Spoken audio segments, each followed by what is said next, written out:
at 154. Great to see the pride and joy of Philadelphia, PA. Also very proud of his Puerto Rican heritage. Led to the ring by his father, the esteemed trainer, Angel Garcia. Please welcome the victorious Danny Swift Garcia, ladies and gentlemen.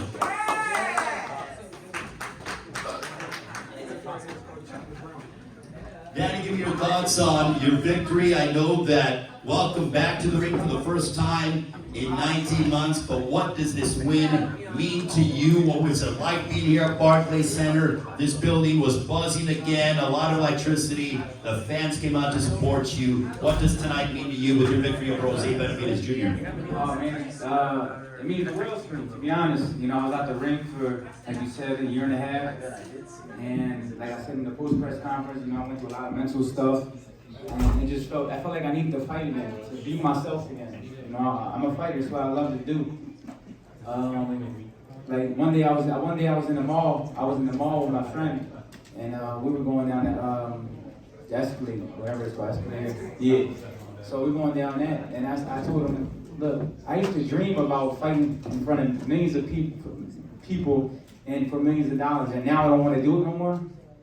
And I was like, there's people who wish they can do that, and that's when I realized I was like, I can't take my talent for granted, and I'm coming back to the ring and do what I do best. And that's kind of like motivating. What do you say? Danny Garcia shows back in town? Yes, sir. Danny Garcia shows back, and I felt good. You know, a lot of people were questioning me because I was off for, you know, a year and a half. They thought I wasn't coming back. You know, the loss was Spence, and it was like a dog performance. But I knew that it was because I wasn't there mentally. And I know if I'm there mentally and physically, that I know no one can beat me, because I proved that before. Many times, even when people thought I wasn't going to win, I knew at Danny Garcia, who believes in himself 100%, no one can beat him no matter who doubts him. And I know that's the guy I am now. I had to go through all that mental stuff to find myself and re-energize myself, and I'm back. You have questions for the two-division champion, Danny Swift Garcia. We have, make sure to go ahead and grab the microphone. If you have questions, by all means. Questions from the media for the two-division world champion now campaigning here at 154, Danny Garcia. Matt Brady from the Philadelphia Inquirer. Just the 19 months and your ring walk, like, did you take a moment to say, like, you know, wow, I'm back, this is really happening, and your daughter with you walking in there? Just what was that moment like? That was a good article you wrote too, in Philly. A lot of people, yeah, a lot of people asked me if I was okay. But that was a great article. It felt great. It felt great to be back, like, to do what I love. I was a little nervous, I ain't gonna lie. I had my days where I felt like, yo, I've been out the ring for a little bit, you know, I still won't be the same. But I knew the way I was sparring and the way I was working out in the gym, that I was physically ready. I just had to be mentally ready. And it felt great just walking out that tunnel, seeing my pictures on the wall in the Barclays Center, and all my fans cheering for me. So definitely motivating. Jared Schwartz, the New York Post. Danny, it looked like he was taunting you at some points later in the fight, and even earlier in the fight. Was it almost hard to stay focused or look past all that, all those antics from Benavidez? Yeah, he was like, stop running, you little bitch. But I was like, it's all good, you know. But I got him back in the 12th round, you see that, right? So what goes around comes around. I just saved the best for last. Anybody else?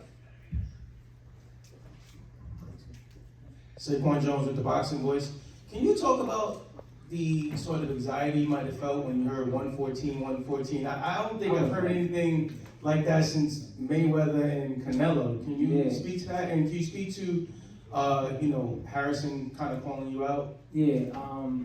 First, I was like, yo, why they taking long with the scorecards? Anytime they take long with the scorecards, I know something's wrong. I'm like, I'm asking my dad, I'm like, yo, why they taking so long with the scorecards? You know, I've been doing this for a while, so I'm like, all right, something ain't right. One of these cards is, yeah. I felt like he won 3 or 4 in the most. One, man. I give him a couple of rounds, I felt like I let him win, but other than that, I felt like I dominated the fight. I felt like the 117 card was the best card. But yeah, I was like, dang, ain't this my hometown kind of in Brooklyn? And, you know, as far as Harrison, like I said, I'll fight anybody, but it just gotta make sense for me at this point. You know what I'm saying? Like, I want big. I'm not saying he's not a big name because he was a champion and he's proven himself against. But like I said, I want to fight Keith Thurman again. I think that'll be big. And even Lara, because he has a WBA middleweight belt. He said he'll fight me at a catchweight. So those fights interest me. Daniel, congratulations, Valeria Rubino of eSport. You also said that during this long break, you gave yourself time to miss the sport. What did you miss the most about being on the ring, and what did it take to get back in the groove? To be honest, the thing I missed the most about boxing was the smell of the gym. Like, you know, a gym has like a weird smell, and when you walk in there, you're like, damn, I missed this shit. It stinks, but it smells good. So once I smelled that smell, I was like, yo, I miss boxing. It's time for me to start coming in the bag and stuff. It's like gyms have a weird smell, and it's like a weird smell, but you love it. And I knew that's like I was missing it once I walked in the gym. I think Cool Boy Steph was training one day, champ from Philly, and that's when I walked in. And he was training hard, and I seen him training hard, and I was like, dang, do I want to do this again? Like, he was going hard. But I smoked the gym, changed my mind. Now I'm back. And you're right here on Summersville? Oh, my bad. Yeah, in the ring, it looked like he was significantly bigger than you, but at no point did you seem hurt or fazed by any of his punches. Were you a little bothered by his power or not really? No, he was a little physical, like, he did feel heavy. He looked like he was like 170 or something. I don't know, maybe. I checked my weight before I left the hotel. I was like 160, 159. I only gained like 5 pounds overnight. I guess I don't know what happened, but I don't know, rice and beans. But no, I didn't feel it. I felt good because I didn't have to drain myself. I'm not fighting 154 to get big. I'm fighting 154 because my body's comfortable and I'm able to take that extra strength and punishment if I had to. Ramon Pevenito, Knockout Out of Sports TV. Congrats on the win. Thank you. Did you know that when you would take the mic to discuss your victory that you would open up, in front of everyone about your mental health struggles? And do you see yourself as someone who would be an advocate for those struggling with mental illness? I was gonna say it, but I didn't know I was gonna break down. Like, I just kept crying. I'm like, damn, I'm a little bitch. But that's what breaks people. Like, when you don't talk about it. Because like, as being an athlete, people tell you to be strong, don't be weak. You know what I'm saying? Oh, I don't feel good. Train harder, run harder. So people look at you already like you're strong. So you just keep it to yourself, and like 20 something years plus of keeping it to myself, it just kind of like bursted. And I just felt like I was tired mentally. And I knew I needed to rest from the boxing. I knew boxing was triggering it, to be honest. It wasn't nothing else, because I only felt like that when I was fighting. But now I know how to get around it. I know how to turn the switch off. I know how to talk to somebody. I know how to go for a run or just occupy my mind and get past whatever's making me feel that way. Just stay strong so I get past that. Yes, sir. Antonio, AB Boxing News. Angel, seeing Danny's great performance tonight, what can you use towards this fight to take it to later down the line? Another fight. You look great tonight. You took shots. Benavidez never touched the body.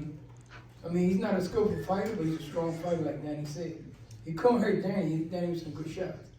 But at the end of the day, what I seen on Danny was, we need to get a little bigger, that's it.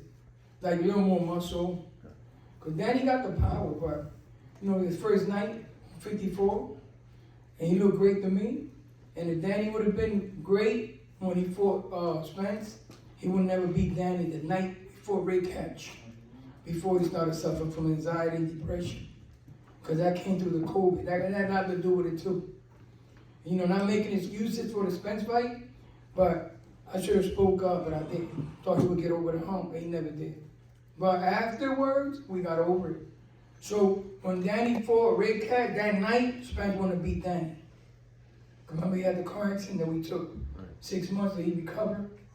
So that night he will never beat Danny. But now we back. Now we're looking at the future. The future is Lara, Thurman, Chalo. If he vacate, we going for one of them buckles. We here to win. We here to be champions at 154. We should have been champion with Cotto, but we could have got that fight when Cotto would have retired. And I turned it down because Puerto Rico was in darkness. So I should have did it. Then he would have been the champion at 54. And then we could have fought Peterson. We fought him at a catchweight. We could have been the IBF champion too. He could have been unified. IBF, WBC, WBA, Ring Magazine champion of the world.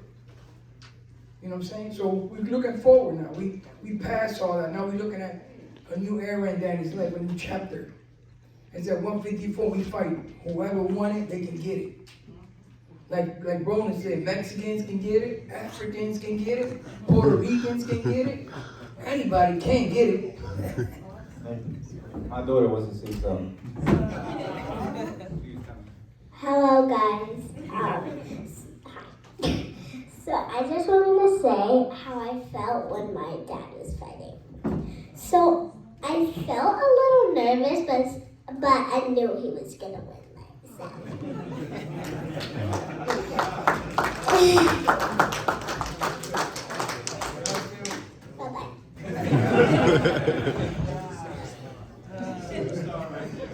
Danny, James Bell here at the Boxing Source. I wanted to talk about, your relationship with your father. You talk about, dealing with anxiety.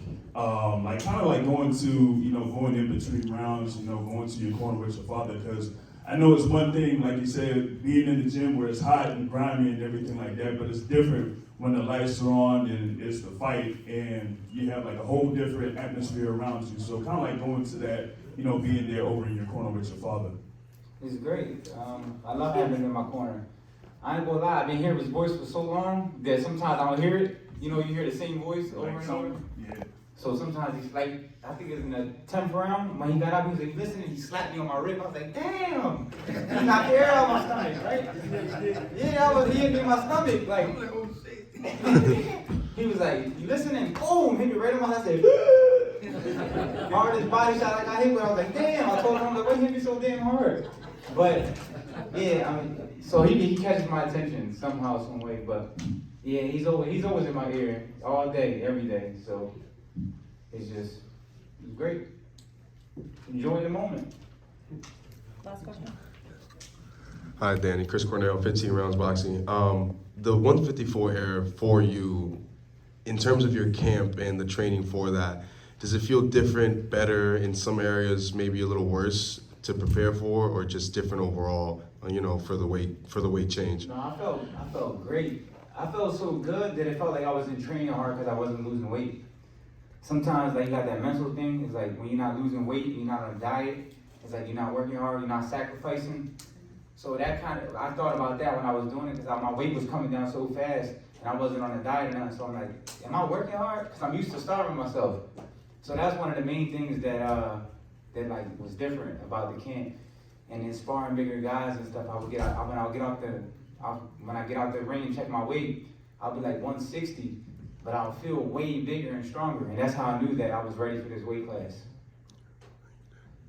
All right, congratulations to Danny Swift Garcia here at 154 from Philadelphia Zone.